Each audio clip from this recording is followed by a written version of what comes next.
5 geography के सवाल solve करते हैं और ऐसे सॉल्व करेंगे जैसे एग्जाम में सोचना है, एग्जैक्टली यही सोच के सॉल्व कीजिए। चलिए सवाल देखते हैं। ओशनोग्राफी से है पहला सवाल, सीडीएस के एग्जाम में पूछा गया है। पहला ऑप्शन कहता है ocean currents are dominated by surface gyres जो ड्रिवन होते हैं by global surface wind patterns. दूसरा ऑप्शन कहता है इक्वेटोरियल करंट्स मूव करती हैं कोल्ड वाटर को वेस्टवर्ड, फिर उसके बाद poleward along the east coast of continents. तो यहां पे अगर हम इसको सही सॉल्व करें तो हमारा करेक्ट ऑप्शन बनता है सी। कैसे? अब देखिए यहां पे सेकंड ऑप्शन को ध्यान से देखिए, इक्वेटोरियल करंट्स मूव करती हैं कोल्ड वाटर को। यहां पे कोल्ड वाटर हमारा कीवर्ड इंपॉर्टेंट है क्योंकि जब भी हम इक्वेटोरियल करंट्स की बात करेंगे यहां पे वार्म वाटर की मूवमेंट की बात होनी चाहिए और सवाल हमें कोल्ड वाटर बता रहा है, तो डायरेक्टली हमारा सेकंड स्टेटमेंट फॉल्स हो जाता है। तभी यहां पे देखिए हम ऑप्शन सी की बात कर रहे हैं कि स्टेटमेंट 2 फॉल्स हो जाता है। हाउएवर अगर हम फर्स्ट स्टेटमेंट की भी बात करें, अगर हम जायर्स की भी बात करें तो ध्यान से देखिएगा, let's say this is north equatorial current, this is south equatorial current.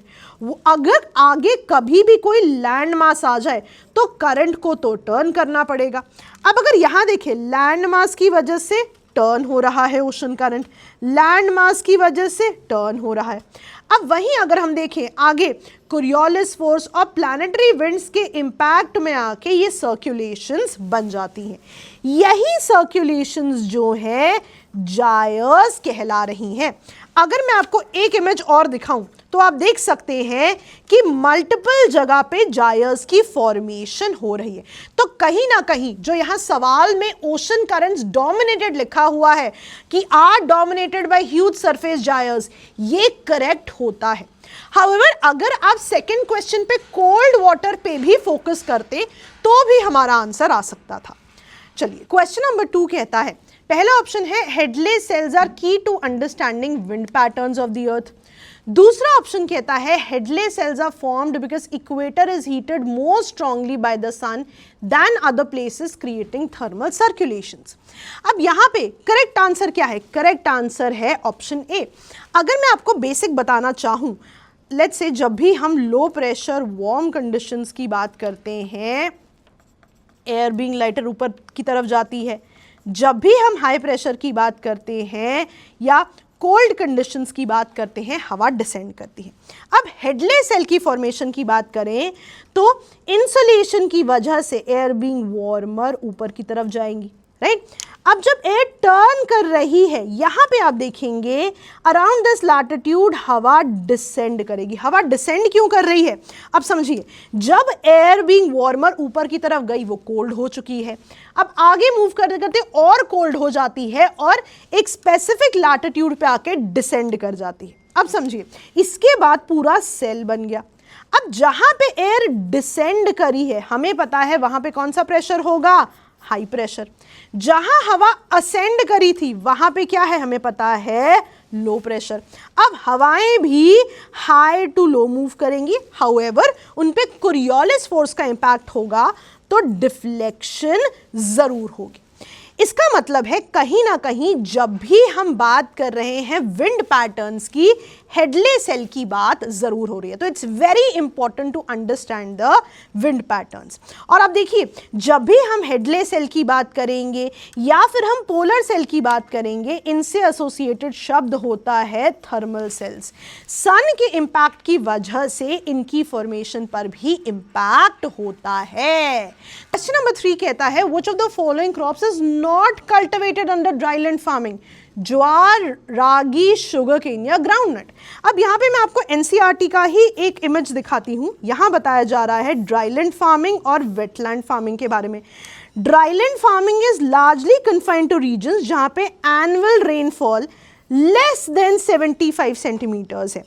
In Jones में आप देख सकते हैं रागी, बाजरा, मूंग, ग्राम, गुआर, इनको ग्रो किया जाता है। और कई ऐसे भी मेजर्स प्रैक्टिस किए जाते हैं जहाँ पे सॉइल मॉइस्चर कंजर्वेशन हो, क्योंकि आप देख सकते हैं annual rainfall less than 75 centimetres है और जहाँ पर रेन वाटर हार्वेस्टिंग की भी जाए। अब वेटलैंड फार्मिंग की जब भी हम बात कर रहे हैं, यहां पे हम देख सकते हैं कि वाटर इंटेंसिव क्रॉप्स को ग्रो किया जाता है, फॉर एग्जांपल राइस, जूट और शुगर केन। यानी अब अगर मैं शुगर केन पे फोकस करूं तो ये वेटलैंड फार्मिंग का पार्ट है, लेकिन सवाल हमसे ड्राई लैंड फार्मिंग की बात करता है। इसीलिए यहां पे ऑप्शन जो हमें बताते हैं कि जो ड्राई लैंड फार्मिंग के अंडर कल्टिवेट नहीं होते, that is option C, sugar cane. Question number 4 कहता है in southern hemisphere this climate type is absent because only a small section of southern continents extend south of latitude 40 degree south. इसकी only possible location eastern Patagonia हो सकती है, लेकिन वहां पर जो है वेस्टर्लीज हार्डली पहुंचती हैं। अब यहां पे कौन सा क्लाइमेट टाइप डिस्क्राइब किया जा रहा है? अब अगर आंसर की के हिसाब से देखें तो करेक्ट आंसर है लोरेंशियन क्लाइमेट। यहां पे जो एक गिव अवे है वो क्या है? फॉर एग्जांपल वो कह रहे हैं 40 डिग्री साउथ के बियॉन्ड, यानी अगर मैं इस हिसाब से देखूं तो बियॉन्ड दिस लैटिट्यूड जो है बहुत ही स्पेसिफिक क्लाइमेट टाइप्स है, तो हमारा आंसर भी उन्हीं स्पेसिफिक क्लाइमेट टाइप्स के हिसाब से आना चाहिए। तो यहां पे हम बात कर रहे हैं लोरेंशियल टाइप क्लाइमेट की। अब लोरेंशियल टाइप क्लाइमेट की अगर हम बात करें, सदर्न हेमिस्फीयर में ये बहुत ज्यादा नहीं पाया जाता। अगर ये मिलता भी तो पैंटागोनिया में मिल सकता था, हाउएवर वहां पे एग्जैक्ट इस क्लाइमेट टाइप से जुड़ी कंडीशंस नहीं मिलती। क्यों? क्योंकि यहां पे एंडीज माउंटेन्स आ जाते हैं, जिनकी वजह से वेस्टर्लीज इस तरफ बहुत ज्यादा पहुंच ही नहीं पाती, तो बहुत ज्यादा एरिडिटी की कंडीशंस हो जाती हैं। इस क्लाइमेट टाइप को बहुत डिटेल में हमने अपने YouTube वीडियो में भी एक्सप्लेन किया हुआ है, आप चाहें तो उसे भी देख सकते हैं। पर इन कीवर्ड्स को जरूर याद रखिएगा कि फॉर एग्जांपल जो इससे एसोसिएटेड सदर्न हेमिस्फीयर वाले कीवर्ड्स हैं, डायरेक्ट क्वेश्चन भी पेपर्स में आते हैं। क्वेश्चन नंबर 5 कहता है the tropic of cancer passes through how many coastal and landlocked states of India respectively. यहां पे करेक्ट आंसर बनता है, मैं आपको मैप भी दिखाऊंगी 2 और 6। अब अगर इस मैप को हम देखें और ट्रॉपिक ऑफ कैंसर को हम फॉलो करें यहां से, तो 2 कोस्टल स्टेट्स की बात है, गुजरात और वेस्ट बंगाल। तो यहां पे करेक्ट आंसर क्या बनता है? 2 और 6। Before I leave, rapid revision के बारे में मैं बताना चाहूंगी। बहुत ही डिटेल में हमने यहाँ पे कंटेंट कवर किया हुआ है। 2 दिन में अगर हम ज्योग्राफी की बात करें, बहुत ज्यादा कॉन्सेप्ट्स को कवर किया गया है, जरूर इसे कंसिडर करें। Best of luck.